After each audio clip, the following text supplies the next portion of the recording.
ಮಿತ್ರರೇ ನಮಸ್ಕಾರ.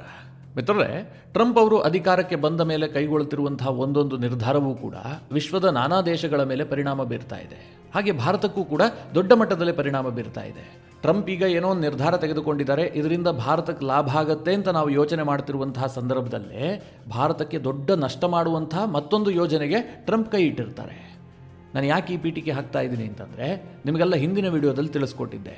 ಟ್ರಂಪ್ ಅವರು ಗಾಜಾದ ವಿಚಾರದಲ್ಲಿ ಒಂದು ನಿರ್ಧಾರ ಕೈಗೊಂಡಿದ್ದಾರೆ. ಇಡೀ ಗಾಜಾವನ್ನು ಅಮೆರಿಕ ವಶಕ್ಕೆ ಪಡೆದು ಅಲ್ಲೊಂದು ಸುಂದರವಾದಂತಹ ನಗರವನ್ನು ನಿರ್ಮಾಣ ಮಾಡೋದಕ್ಕೆ ಟ್ರಂಪ್ ಈಗಾಗಲೇ ನಿರ್ಧಾರ ಮಾಡಿದ್ದಾರೆ, ಅದನ್ನ ಘೋಷಣೆ ಕೂಡ ಮಾಡಿದ್ದಾರೆ ಅಂತ.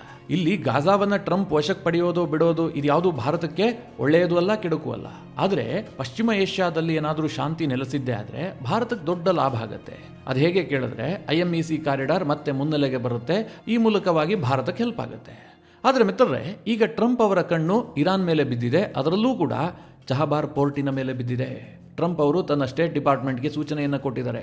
ಚಹಬಾರ್ ಬಂದರು ವಿಚಾರದಲ್ಲಿ ಏನೇನು ನಿರ್ಬಂಧ ಇದೆ, ಇರಾನ್ ಮೇಲೆ ಒತ್ತಡವನ್ನು ಕ್ರಿಯೇಟ್ ಮಾಡೋದಕ್ಕೆ ಇನ್ನೆಷ್ಟು ನಿರ್ಬಂಧವನ್ನು ವಿಧಿಸಬಹುದು, ಈ ಬಗ್ಗೆ ವರದಿ ಕೊಡಿ ಅಂತೇಳಿ ತನ್ನ ಸ್ಟೇಟ್ ಡಿಪಾರ್ಟ್ಮೆಂಟ್ಗೆ ಸೂಚನೆಯನ್ನು ಕೊಟ್ಟಿದ್ದಾರೆ. ಈಗಾಗಲೇ ಇದು ಮಾಧ್ಯಮಗಳಲ್ಲಿ ದೊಡ್ಡ ಮಟ್ಟಕ್ಕೆ ವರದಿ ಕೂಡ ಆಗ್ತಾ ಇದೆ.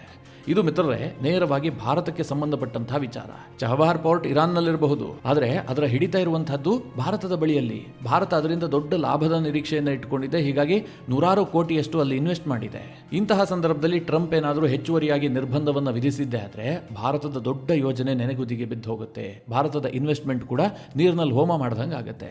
ಹಾಗಾದ್ರೆ ಮಿತ್ರರೇ, ಟ್ರಂಪ್ ಅವರ ಇರಾನ್ ಪಾಲಿಸಿ ಏನು, ಇರಾನ್ ಮೇಲೆ ಯಾವ ಹೊಸ ನಿರ್ಬಂಧವನ್ನು ವಿಧಿಸೋದಕ್ಕೆ ಟ್ರಂಪ್ ಯತ್ನ ಮಾಡ್ತಾ ಇದ್ದಾರೆ, ಈಗ ಚಹಬಾರ್ ಬಂದರಿನ ಮೇಲೆ ಯಾವ ನಿರ್ಬಂಧವನ್ನು ವಿಧಿಸಬಹುದು, ಇದು ಭಾರತದ ಮೇಲೆ ಯಾವ ರೀತಿಯಾಗಿ ಪರಿಣಾಮ ಬೀರುತ್ತೆ, ಇದೆಲ್ಲದರ ಕುರಿತಾಗಿ ಈ ವಿಡಿಯೋದಲ್ಲಿ ನಿಮಗೆ ಡೀಟೇಲ್ ಆಗಿ ತಿಳಿಸ್ಕೊಡ್ತೀನಿ.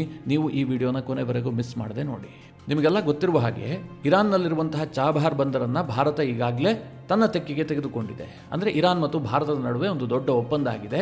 ಈ ಕಾರಣದಿಂದ ಆ ಇಡೀ ಬಂದರಿನ ಹೊಣೆಗಾರಿಕೆ ಭಾರತದ ಕೈಗೆ ಸಿಕ್ಕಿದೆ. ಭಾರತ ಅಲ್ಲಿ ಸಾಕಷ್ಟು ಡೆವಲಪ್ಮೆಂಟ್ ಪ್ರೋಗ್ರಾಮ್ಗಳನ್ನು ಕೂಡ ಕೈಗೊಂಡಿದೆ. ಈಗಾಗಲೇ ಭಾರತ ಅಲ್ಲಿ 209 ಕೋಟಿ ಮೌಲ್ಯದ ಮಿಷನರಿಗಳನ್ನು ಅಳವಡಿಸಿದೆ. ಜೊತೆಗೆ $10 ಮಿಲಿಯನ್ ಖರ್ಚು ಮಾಡಿ ಆ ಇಡೀ ಬಂದರನ್ನು ಅಭಿವೃದ್ಧಿ ಮಾಡ್ತಾ ಇದೆ. ಯಾಕೆ ಭಾರತ ಚಹಬಾರ್ ಬಗ್ಗೆ ಅಷ್ಟೊಂದು ಇಂಟ್ರೆಸ್ಟ್ ಅನ್ನು ತೆಗೆದುಕೊಳ್ತಾ ಇದೆ ಅಂತಂದ್ರೆ, ಅದಕ್ಕೆ ಅನೇಕ ಮುಖ್ಯ ಕಾರಣಗಳಿದೆ. ಮೊದಲನೆಯದಾಗಿ ಗ್ವಾದಾರ್ ಬಂದರನ್ನ ಚೈನಾ ಅಭಿವೃದ್ಧಿ ಪಡಿಸ್ತಾ ಇದೆ. ಗ್ವಾದಾರ್ ಬಂದರ್ ಇರುವಂತಹದ್ದು ಪಾಕಿಸ್ತಾನದಲ್ಲಿ. ಈ ಗ್ವಾದಾರ್ ಬಂದರಿನಿಂದ ಕೆಲವೇ ಕಿಲೋಮೀಟರ್ ದೂರದಲ್ಲಿರುವಂತಹದ್ದು ಚಹಬಾರ್ನಲ್ಲಿ ಭಾರತದ ಬಂದರು ಇದ್ರೆ ಅದು ಪಾಕಿಸ್ತಾನ ಮತ್ತು ಚೀನಾಗೆ ಟಕ್ಕರ್ ಕೊಟ್ಟಂತೆ ಇರುತ್ತೆ. ಇದಕ್ಕಿಂತಲೂ ಮುಖ್ಯವಾದ ಕಾರಣ ಏನು ಅಂತಂದ್ರೆ, ಇವತ್ತು ಮಿತ್ರರೇ, ಪಾಕಿಸ್ತಾನದ ಕಾರಣದಿಂದಾಗಿ ನಮಗೆ ಸೆಂಟ್ರಲ್ ಏಷ್ಯಾದ ಕನೆಕ್ಷನ್ನೇ ಇಲ್ಲ. ಅದು ಆಫ್ಘಾನಿಸ್ತಾನದಿಂದ ಹಿಡಿದು ತಜಕಿಸ್ತಾನ, ಉಜ್ಬೇಕಿಸ್ತಾನ, ತುರ್ಕ್ಮೇನಿಸ್ತಾನ, ಈ ಎಲ್ಲ ಮಧ್ಯ ಏಷ್ಯಾದ ದೇಶಗಳೇನಿದಾವೆ, ಇದು ಯಾವುದರ ಜೊತೆಗೂ ಕೂಡ ಭಾರತಕ್ಕೆ ಸಂಪರ್ಕ ಇಲ್ಲ. ಭಾರತ ಏನ್ ಬಯಸಿತ್ತು, ಈ ಮಧ್ಯ ಏಷ್ಯಾದ ದೇಶಗಳ ಜೊತೆಗೆ ತಮ್ಮ ವ್ಯಾಪಾರವನ್ನು ವೃದ್ಧಿ ಮಾಡಿಕೊಳ್ಬೇಕು, ಇದರಿಂದ ಭಾರತದ ಆರ್ಥಿಕತೆಗೆ ದೊಡ್ಡ ಮಟ್ಟದಲ್ಲಿ ಹೆಲ್ಪ್ ಆಗುತ್ತೆ ಎನ್ನುವಂಥದ್ದು ಭಾರತದ ಒಂದು ಕನ್ಸರ್ನ್. ಹೀಗಾಗಿ ಭಾರತ ಚಹಬಾರ್ ಬಂದರಿನ ಮೇಲೆ ಬಹಳಷ್ಟು ನಿರೀಕ್ಷೆಯನ್ನು ಇಟ್ಟುಕೊಂಡಿತ್ತು. ಇದೇ ಕಾರಣದಿಂದ ಅಫ್ಘಾನಿಸ್ತಾನದಲ್ಲಿರುವಂತಹ ತಾಲಿಬಾನಿಗಳ ಜೊತೆಗೂ ಕೂಡ ಭಾರತ ಸಂಬಂಧವನ್ನು ಸುಧಾರಣೆ ಮಾಡಿಕೊಳ್ತಾ ಇತ್ತು. ಯಾಕೆಂದ್ರೆ ಅಫ್ಘಾನಿಸ್ತಾನ ಕೂಡ ಒಂದು ಕೀ ಜಂಕ್ಷನ್. ಎಷ್ಟರ ಮಟ್ಟಿಗೆ ಭಾರತ ಮುಂದೆ ಹೆಜ್ಜೆ ಇಟ್ಟಿತ್ತು ಅಂತಂದ್ರೆ, ಅಫ್ಘಾನಿಸ್ತಾನದಲ್ಲಿರುವಂತಹ ತಾಲಿಬಾನಿಗಳಿಗೂ ಕೂಡ ಇನ್ವೈಟ್ ಮಾಡಲಾಗಿತ್ತು, ನೀವು ಬೇಕಾದ್ರೆ ಬಂದು ಚಹಬಾರ್ ಬಂದರನ್ನು ಬಳಸ್ಕೊಳ್ಳಿ, ನಿಮ್ಮ ವ್ಯಾಪಾರಕ್ಕೆ ನಾವು ಅದನ್ನು ಮುಕ್ತವಾಗಿ ಬಿಟ್ಟುಕೊಡ್ತೀವಿ ಅನ್ನೋ ಅರ್ಥದಲ್ಲಿ ಭಾರತ ಮಾತನಾಡಿತ್ತು. ಆ ಮಾತುಕತೆ ಕೂಡ ನಡೀತಾ ಇತ್ತು. ಇಂತಹ ಸಂದರ್ಭದಲ್ಲಿ ಅಮೆರಿಕದಲ್ಲಿ ಡೆವಲಪ್ಮೆಂಟ್ ಆಗೋದಕ್ಕೆ ಶುರುವಾಗಿದೆ.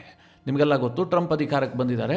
ಟ್ರಂಪ್ ಈಗ ಇರಾನ್ ಮೇಲೆ ಒತ್ತಡ ಹಾಕೋದಕ್ಕೆ ಏನೇನು ಬೇಕೋ ಎಲ್ಲದನ್ನ ಮಾಡ್ತಾ ಇದ್ದಾರೆ. ಈಗಾಗಲೇ ಗಾಜಾವನ್ನು ವಶಕ್ಕೆ ಪಡಿತೀನಿ ಅಂತ ಅವರು ಘೋಷಣೆ ಮಾಡಿದ್ದಾರೆ. ಯಾಕೋಸ್ಕರವಾಗಿ? ಇಸ್ರೇಲ್ಗೆ ಹೆಲ್ಪ್ ಆಗುತ್ತೆ ಅಂತ. ನನಗೆ ಅನಿಸಿದ ಮಟ್ಟಿಗೆ ಮಿತ್ರರೇ, ಇಸ್ರೇಲ್ ನಿರ್ಮಾಣವಾದ ಇವತ್ತಿನವರೆಗೂ ಕೂಡ ಅಮೆರಿಕದಲ್ಲಿ ಬಂದಂತಹ ಯಾವ ಅಧ್ಯಕ್ಷನೂ ಕೂಡ ಇಸ್ರೇಲ್ ಪರವಾಗಿ ಇಷ್ಟೊಂದು ಗಟ್ಟಿ ನಿರ್ಧಾರವನ್ನು ತೆಗೆದುಕೊಳ್ತಾ ಇರಲಿಲ್ಲ. ಇಷ್ಟೊಂದು ಪ್ರೋ ಇಸ್ರೇಲ್ ಅಮೆರಿಕದ ಅಧ್ಯಕ್ಷನನ್ನು ನೋಡಿಯೇ ಇರಲಿಲ್ಲ. ಟ್ರಂಪ್ಗೆ ಮೊದಲಿನಿಂದಲೂ ಕೂಡ ಇಸ್ರೇಲ್ ಬಗ್ಗೆ ಬಹಳ ಆಸಕ್ತಿ ಇದೆ. ಅಲ್ಲಿರುವಂತಹ ನೆತನ್ಯಾಹು ಅವರ ಜೊತೆಗೆ ಉತ್ತಮವಾದಂತಹ ಸ್ನೇಹ ಇದೆ. ಹೀಗಾಗಿ ಇಸ್ರೇಲ್ಗೆ ನಾನು ದೊಡ್ಡ ಮಟ್ಟದ ಸಹಾಯ ಮಾಡಿಬಿಡಬೇಕು ಅಂತ ಟ್ರಂಪ್ ನಿರ್ಧಾರ ಮಾಡಿದ್ದಾರೆ. ಇದೇ ಕಾರಣದಿಂದ ಅವರು ಗಾಜಾವನ್ನು ನಾನು ವಶಕ್ಕೆ ಪಡಿತೀನಿ, ಗಾಜಾವನ್ನು ಕಂಪ್ಲೀಟ್ ಆಗಿ ನೆಲಸಮ ಮಾಡಿ ಅಲ್ಲಿರುವ ಜನರನ್ನೆಲ್ಲ ಓಡಿಸ್ಬಿಟ್ಟು ಹೊಸ ನಗರವನ್ನು ನಿರ್ಮಾಣ ಮಾಡ್ತೀನಿ ಅಂತ ಘೋಷಣೆ ಮಾಡಿದ್ದಾರೆ. ಒಂದು ಹಂತದಲ್ಲಿ ಹೇಳಬೇಕು ಅಂತಂದ್ರೆ ಇದು ಏಕಪಕ್ಷೀಯ ನಿರ್ಧಾರ. ಟ್ರಂಪ್ ಇದಕ್ಕೆ ಬೇರೆ ದೇಶಗಳನ್ನೆಲ್ಲ ವಿಶ್ವಾಸಕ್ಕೆ ತೆಗೆದುಕೊಂಡು ಘೋಷಣೆ ಮಾಡಿದಂತಹ ನಿರ್ಧಾರ ಅಲ್ಲ. ನೆತನ್ಯಾಹು ಜೊತೆಗೆ ಮಾತನಾಡಿದ್ರು, ನೆತನ್ಯಾಹುಗೆ ಆಶ್ಚರ್ಯ ಆಗುವ ರೀತಿಯಲ್ಲಿ ಟ್ರಂಪ್ ಇದನ್ನು ಘೋಷಣೆ ಮಾಡಿದ್ರು. ಅಂದ್ರೆ ಯಾವ ಕ್ಷಣದಲ್ಲೂ ಇಸ್ರೇಲ್ಗೆ ಮುಂದೆ ಏನು ತೊಂದರೆ ಆಗಬಾರ್ದಪ್ಪ, ಅದಕ್ಕೆ ಏನೇನು ಬೇಕೋ ಎಲ್ಲ ಮಾಡಬೇಕು ಅಂತ ಟ್ರಂಪ್ ನಿರ್ಧಾರ ಮಾಡಿದ್ದಾರೆ. ಈಗ ಗಾಜಾವನ್ನೇನೋ ಹದ್ದುಬಸ್ತು ಮಾಡಿಬಿಡಬಹುದು, ಆದರೆ ಇಸ್ರೇಲ್ಗೆ ದೊಡ್ಡ ಥ್ರೆಟ್ ಇರೋದು ಯಾರಿಂದ? ಇರಾನ್ನಿಂದ. ಇರಾನ್ ಈಗಾಗಲೇ ತನ್ನ ಫ್ರಾಕ್ಸಿಗಳ ಮೂಲಕವಾಗಿ ಇಸ್ರೇಲ್ ಅನ್ನ ಕೆಣಕುವಂತಹ ಪ್ರಯತ್ನ ಮಾಡಿತ್ತು. ಅನಂತರ ತಾನೇ ನೇರವಾಗಿ ಇಸ್ರೇಲ್ ಮೇಲೆ ದಾಳಿಯನ್ನು ಕೂಡ ಮಾಡಿತ್ತು. ಇದಕ್ಕೆ ಪ್ರತಿಯಾಗಿ ಇಸ್ರೇಲ್ ಇರಾನ್ಗೆ ನುಗ್ಗಿ ಹೊಡೆಯುವಂತಹ ಕೆಲಸ ಕೂಡ ಮಾಡಿದೆ. ಇದೆಲ್ಲ ನಿಮ್ಗೆ ಗೊತ್ತಿರುವಂತಹ ವಿಚಾರ. ಆದರೂ ಇಸ್ರೇಲ್ಗಿರುವಂತಹ ಭಯ ಏನು? ಇವತ್ತಲ್ಲ ನಾಳೆ ಏನಾದರೂ ಇರಾನ್ನ ನ್ಯೂಕ್ಲಿಯರ್ ಪ್ರೋಗ್ರಾಮ್ ಯಶಸ್ವಿ ಆಗಿದ್ದೇ ಆದ್ರೆ, ಅವರ ಕೈಗೆ ಅಣುಬಾಂಬ್ ಸಿಕ್ಕಿದ್ದೇ ಆದ್ರೆ ನಮಗೆ ದೊಡ್ಡ ಸಂಕಷ್ಟ ಎದುರಾಗುತ್ತೆ. ಇಸ್ರೇಲ್ನ ಅಳಿವು ಉಳಿವಿನ ಪ್ರಶ್ನೆ ಅಂತ ಅವರಿಗೆ ಅನಿಸ್ತಾ ಇದೆ. ಈ ವಿಚಾರ ಟ್ರಂಪ್ಗೂ ತುಂಬಾ ಚೆನ್ನಾಗಿ ಗೊತ್ತು. ಹೀಗಾಗಿ ಟ್ರಂಪ್ ಏನ್ ಪ್ಲಾನ್ ಮಾಡ್ತಾ ಇದ್ದಾರೆ, ತನ್ನ 4 ವರ್ಷದ ಕಾರ್ಯಾವಧಿಯಲ್ಲಿ ಇರಾನ್ ಅನ್ನ ಕಂಪ್ಲೀಟ್ ಆಗಿ ಮಟ್ಟ ಹಾಕಿಬಿಡಬೇಕು. ಇನ್ಮುಂದೆ ಇರಾನ್ನಿಂದ ಇಸ್ರೇಲ್ಗೆ ಥ್ರೆಟ್ ಇರಬಾರ್ದು, ಆ ರೀತಿಯಾಗಿ ಮಾಡಬೇಕು ಅಂತ ಟ್ರಂಪ್ ಒಂದು ಪ್ಲಾನ್ ಮಾಡ್ಕೊಂಡಿದ್ದಾರೆ. ಆದ್ರೆ ಅಂತಾರಾಷ್ಟ್ರೀಯ ವಿಶ್ಲೇಷಕರು ಹೇಳ್ತಿರುವಂತಹ ಪ್ರಕಾರ ಟ್ರಂಪ್ ಅವರ ಇರಾನ್ ಪಾಲಿಸಿಯೇ ಸರಿ ಇಲ್ಲ, ಅದರಲ್ಲಿ ಯಾವುದೇ ರೀತಿಯಲ್ಲೂ ದಮ್ಮಿಲ್ಲ ಅಂತ ಕೆಲವರು ಅಭಿಪ್ರಾಯ ವ್ಯಕ್ತಪಡಿಸ್ತಾ ಇದ್ದಾರೆ. ಅದಕ್ಕೊಂದು ಕಾರಣವೂ ಇದೆ. ಟ್ರಂಪ್ ಒಂದು ಕಡೆ ಹೇಳ್ತಾರೆ, ಇರಾನ್ ಮೇಲೆ ನಾವು ಮ್ಯಾಕ್ಸಿಮಮ್ ಪ್ರೆಷರ್ ಹಾಕಬೇಕು. ಹೆಚ್ಚಿನ ಒತ್ತಡ ಹಾಕೋದು ಅಂತಂದ್ರೆ ಏನು? ಇರಾನ್ ಮೇಲೆ ಇನ್ನಷ್ಟು ನಿರ್ಬಂಧವನ್ನು ವಿಧಿಸೋದು. ಅವರಿಗೆಲ್ಲಾದ್ರೂ ಆಕ್ಸಿಜನ್ ಸಿಗ್ತಾ ಇದ್ರೆ, ಅಂದ್ರೆ ಯಾವ್ದಾದ್ರೂ ದೇಶದ ವ್ಯಾಪಾರದಿಂದ ಇರಾನ್ಗೆ ಲಾಭ ಆಗ್ತಾ ಇದೆಯಪ್ಪ, ಅಂಥದ್ದನ್ನೆಲ್ಲ ತಡೆಯುವಂತಹದ್ದು. ಅದಕ್ಕೋಸ್ಕರವಾಗಿ ಅಮೆರಿಕ ಇನ್ನಷ್ಟು ಸ್ಯಾಂಕ್ಷನ್ಗಳನ್ನು ವಿಧಿಸುವಂತಹದ್ದು. ಹೀಗೆಲ್ಲ ಮಾಡಿ ಇರಾನ್ ಅನ್ನ ಆರ್ಥಿಕವಾಗಿ ಕೊಲ್ಯಾಪ್ಸ್ ಮಾಡಬೇಕು ಅನ್ನುವಂಥದ್ದು ಟ್ರಂಪ್ ಅವರ ಉದ್ದೇಶ. ಆದರೆ ಇದೇ ಟ್ರಂಪ್ ಇನ್ನೊಂದು ಕಡೆ ಹೇಳ್ತಾರೆ, ಇರಾನ್ ಜೊತೆಗೆ ನಾನು ಮಾತುಕತೆಗೆ ಸಿದ್ಧ, ನಾನು ನೆಗೋಷಿಯೇಟ್ ಮಾಡ್ತೀನಿ ಬೇಕಾದ್ರೆ ಅಂತ ಟ್ರಂಪ್ ಹೇಳ್ತಾರೆ. ಅಂದ್ರೆ ದ್ವಿಮುಖ ನೀತಿಯನ್ನು ಅನುಸರಿಸ್ತಾ ಇದ್ದಾರೆ. ಇರಾನ್ ಬಗ್ಗೆ ಟ್ರಂಪ್ ಅವರಿಗೆ ಒಂದು ಪ್ರಾಪರ್ ಆದಂತಹ ಪ್ಲಾನಿಂಗ್ ಇಲ್ಲ ಅಂತ ಅನೇಕ ಅಂತಾರಾಷ್ಟ್ರೀಯ ವಿಶ್ಲೇಷಕರೇ ಟೀಕೆ ಮಾಡ್ತಾರೆ. ಇದರ ಜೊತೆಗೆ ಟ್ರಂಪ್ ಅವರ ಈ ಮ್ಯಾಕ್ಸಿಮಮ್ ಪ್ರೆಷರ್ ಪಾಲಿಸಿ ಇದೆಯಲ್ಲ, ಇದು ಕೂಡ ಅಷ್ಟಾಗಿ ವರ್ಕೌಟ್ ಆಗೋದಿಲ್ಲ. ಯಾಕೆ ಅಂತಂದ್ರೆ ಇರಾನ್ ಮೇಲೆ ಹೆಚ್ಚಿನ ನಿರ್ಬಂಧ ವಿಧಿಸ್ತು ಅಮೆರಿಕ ಅಂತ ಅಂದುಕೊಳ್ಳಿ. ಈಗ ಇರಾನ್ಗೆ ಅತ್ಯಂತ ಆಪ್ತವಾಗಿರುವಂತಹ ದೇಶ ಯಾವುದು? ಚೀನಾ ಮತ್ತೆ ರಷ್ಯಾ. ಈ ಎರಡೂ ದೇಶಗಳು ಕೂಡ ಇರಾನ್ನಿಂದ ದೂರ ಆಗೋದಿಲ್ಲ. ಚೈನಾ ಈಗಾಗಲೇ ಇರಾನ್ನಿಂದ ದೊಡ್ಡ ಪ್ರಮಾಣದಲ್ಲಿ ಆಯಿಲ್ ಅನ್ನು ಪರ್ಚೇಸ್ ಮಾಡ್ತಾ ಇದೆ. ಅಮೆರಿಕದ ನಿರ್ಬಂಧಕ್ಕೆ ಚೈನಾ ಯಾವ ರೀತಿಯಲ್ಲೂ ತಲೆ ಕೆಡಿಸ್ಕೊಳ್ಳೋದಿಲ್ಲ.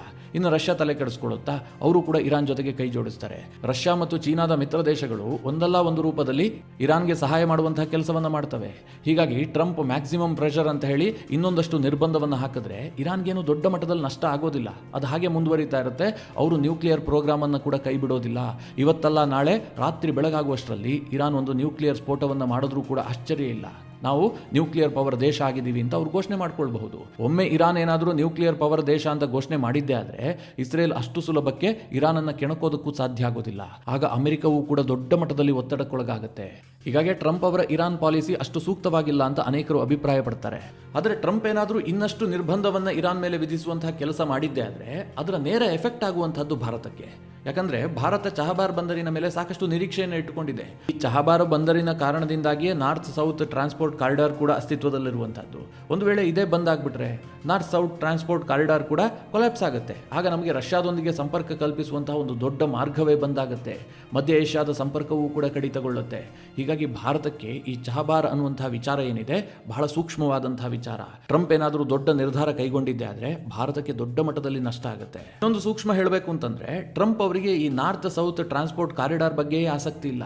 ಟ್ರಂಪ್ ಏನ್ ಬಯಸ್ತಾರೆ, ಇಸ್ರೇಲ್ಗೆ ಲಾಭ ಆಗುವಂತಹ IMEC ಕಾರಿಡಾರ್ ಏನಿದೆ ಅದಕ್ಕೆ ಭಾರತ ಹೆಚ್ಚು ಒತ್ತು ಕೊಡಬೇಕು. ಈ ನಾರ್ತ್ ಸೌತ್ ಟ್ರಾನ್ಸ್ಪೋರ್ಟ್ ಕಾರಿಡಾರ್ ಬಗ್ಗೆ ಭಾರತ ಹೆಚ್ಚು ತಲೆ ಕೆಡಿಸ್ಕೊಳ್ಳೋದು ಬೇಕಾಗಿಲ್ಲ. ಈ IMEC ಚಾಲ್ತಿಗೆ ಬಂದಿದ್ದೆ ಆದ್ರೆ ಇದು ಇಸ್ರೇಲ್ ಮೂಲಕವಾಗಿ ಯುರೋಪ್ ಅನ್ನು ತಲುಪುವಂತಹ ಮಾರ್ಗ. ಇದರಿಂದ ಇಸ್ರೇಲ್ಗೂ ಲಾಭ ಆಗುತ್ತೆ, ಭಾರತಕ್ಕೂ ಲಾಭ ಆಗುತ್ತೆ. ಇದಕ್ಕೆ ಭಾರತ ಪುಷ್ ಮಾಡಬೇಕೇ ಹೊರತು ಇರಾನ್ಗೆ ಲಾಭ ಮಾಡಿಕೊಡುವಂತಹ ಈ ನಾರ್ತ್ ಸೌತ್ ಟ್ರಾನ್ಸ್ಪೋರ್ಟ್ ಕಾರಿಡಾರ್ ಅನ್ನ ಭಾರತ ಕೈಗೆತ್ತಿಕೊಳ್ಳಬಾರದು, ಹೀಗಂತ ಟ್ರಂಪ್ಗೆ ಅನಿಸ್ತಾ ಇದೆ. ಇನ್ನೊಂದು ಕಡೆ ಮಿತ್ರರೇ, ಟ್ರಂಪ್ ಅಧಿಕಾರಕ್ಕೆ ಬಂದಿರೋದ್ರಿಂದ ಇರಾನ್ ಕೂಡ ದೊಡ್ಡ ಮಟ್ಟದಲ್ಲಿ ಒತ್ತಡಕ್ಕೆ ಒಳಗಾಗಿದೆ. ಈ ಮೊದಲು ಅಯತುಲ್ಲಾ ಅಲಿ ಖಮೇನಿಯಿಂದ ಭಾರಿ ಸ್ಟೇಟ್ಮೆಂಟ್ಗಳು ಬರ್ತಾ ಇದ್ವು. ಆದರೆ ಯಾವಾಗ ಅಮೆರಿಕದಲ್ಲಿ ಟ್ರಂಪ್ ಗೆದ್ದು ಅಧಿಕಾರಕ್ಕೆ ಬಂದ್ರು ಅನಂತರ ಇರಾನ್ ಕೂಡ ಸಾಕಷ್ಟು ಮೆತ್ತಗಾಗಿದೆ. ಯಾಕೆಂದ್ರೆ ಟ್ರಂಪ್ ಇರಾನ್ ಬಗ್ಗೆ ಏನ್ ನಿರ್ಧಾರ ಕೈಗೊಳ್ತಾರೆ ಇದು ಇರಾನ್ಗೆ ಇನ್ನೂ ಕೂಡ ಗೊತ್ತಿಲ್ಲ. ಯಾವ ಮೂಲಕವಾಗಿ ನಮ್ಮ ಮೇಲೆ ಎರಗಿ ಬರ್ತಾರೆ ಎನ್ನುವಂತಹ ಭಯ ಇರಾನ್ಗೆ ಇದೆ. ಅವರು ಯುದ್ಧ ಮಾಡ್ತಾರಾ ಅಥವಾ ಸ್ಯಾಂಕ್ಷನ್ ಅಸ್ತ್ರಗಳನ್ನೇ ಪ್ರಯೋಗ ಮಾಡ್ತಾರಾ ಇದು ಯಾವುದು ಇರಾನ್ಗೆ ಸ್ಪಷ್ಟ ಇಲ್ಲ.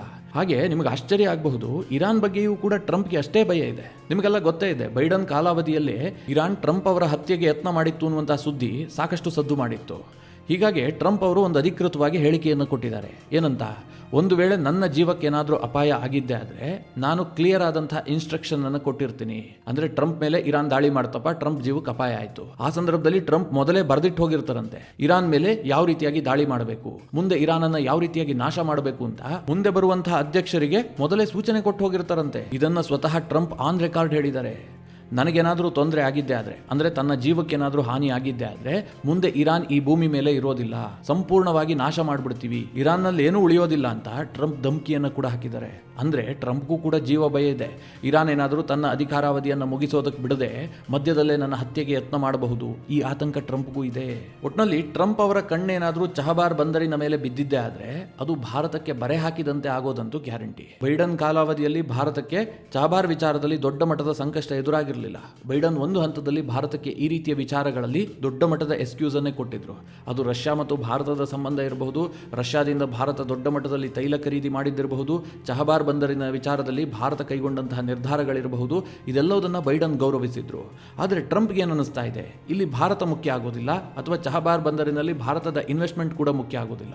ಅವರಿಗೆ ಇರಾನ್ ನಾಶ ಆಗಬೇಕು, ಇರಾನ್ನಲ್ಲಿರುವಂತಹ ಅಯತುಲ್ಲಾ ಅಲಿ ಖಮೇನಿಯ ಅಧಿಕಾರ ಕೊನೆಗೊಳ್ಳಬೇಕು, ಇರಾನ್ನ ನ್ಯೂಕ್ಲಿಯರ್ ಪ್ರೋಗ್ರಾಮ್ ಏನಿದೆ ಇದು ಕೈಗೂಡಬಾರದು, ಅವರ ಕೈಗೆ ಯಾವ ಕಾರಣಕ್ಕೂ ಕೂಡ ನ್ಯೂಕ್ಲಿಯರ್ ಬಾಂಬ್ ಸಿಗಬಾರದು. ಇದಿಷ್ಟೇ ಟ್ರಂಪ್ ಇರುವಂತಹ ಉದ್ದೇಶ. ಹೇಗಾಗುತ್ತೆ ಅಂತಂದ್ರೆ, ಈ ಗಂಡ ಹೆಂಡತಿ ಜಗಳದಲ್ಲಿ ಕೂಸು ಬಡವಾಯಿತು ಅನ್ನುವ ಹಾಗೆ ಇರಾನ್ ಮತ್ತು ಅಮೆರಿಕದ ನಡುವಿನ ಸಂಘರ್ಷದಲ್ಲಿ ಭಾರತ ಅಲ್ಲಿ ಹೋಗಿ ಇನ್ವೆಸ್ಟ್ ಮಾಡಿದೆಯಲ್ಲ, ಚಹಬಾರ್ ಬಂದರನ್ನು ನಮ್ಮದಾಗಿಸಿಕೊಳ್ಳಬೇಕು ಅಂತ ಸಾಕಷ್ಟು ಪ್ರಮಾಣದಲ್ಲಿ ಹೂಡಿಕೆ ಮಾಡಿದೆಯಲ್ಲ, ಇದೆಲ್ಲವೂ ಕೂಡ ನೀರಿನಲ್ಲಿ ಹೋಮ ಮಾಡದಂತಾದರೂ ಕೂಡ ಆಶ್ಚರ್ಯ ಇಲ್ಲ. ಹೀಗಾಗಿ ಭಾರತ ಈ ವಿಚಾರವನ್ನು ಬಹಳ ಸೂಕ್ಷ್ಮವಾಗಿ ಗಮನಿಸ್ತಾ ಇದೆ. ಮುಂದಿನ ದಿನಗಳಲ್ಲಿ ಇದು ಸಾಕಷ್ಟು ಡೆವಲಪ್ಮೆಂಟ್ಗಳಾಗ್ತವೆ. ಆ ಸಂದರ್ಭದಲ್ಲಿ ನಿಮಗೆ ತಿಳಿಸುವಂತಹ ಪ್ರಯತ್ನ ಮಾಡ್ತೀನಿ. ಈ ವಿಚಾರವಾಗಿ ನೀವೇನು ಹೇಳ್ತೀರಿ? ನಿಮ್ಮ ಅನಿಸಿಕೆ ಅಭಿಪ್ರಾಯವನ್ನು ಕಮೆಂಟ್ ಮಾಡುವ ಮೂಲಕ ನಮಗೆ ತಿಳಿಸಿ. ಹಾಗೆ ನಿಮಗೆ ಈ ವಿಡಿಯೋ ಇಷ್ಟವಾದರೆ ಲೈಕ್ ಮಾಡಿ. ಜೊತೆಗೆ ನೀವಿನ್ನೂ ನಿಮ್ಮ ನೆಚ್ಚಿನ ಸಂಸ್ಕಾರ ಸೌರಭ ಯೂಟ್ಯೂಬ್ ಚಾನಲ್ನ ಸಬ್ಸ್ಕ್ರೈಬ್ ಮಾಡಿಲ್ಲ ಅಂತಾದರೆ ಈ ಕೂಡಲೇ ಸಬ್ಸ್ಕ್ರೈಬ್ ಮಾಡಿ. ಮುಂದಿನ ಎಲ್ಲ ಅಪ್ಡೇಟ್ಗಳ ನೋಟಿಫಿಕೇಷನ್ಗಾಗಿ ಬೆಲ್ ಐಕಾನ್ ಒತ್ತಿ.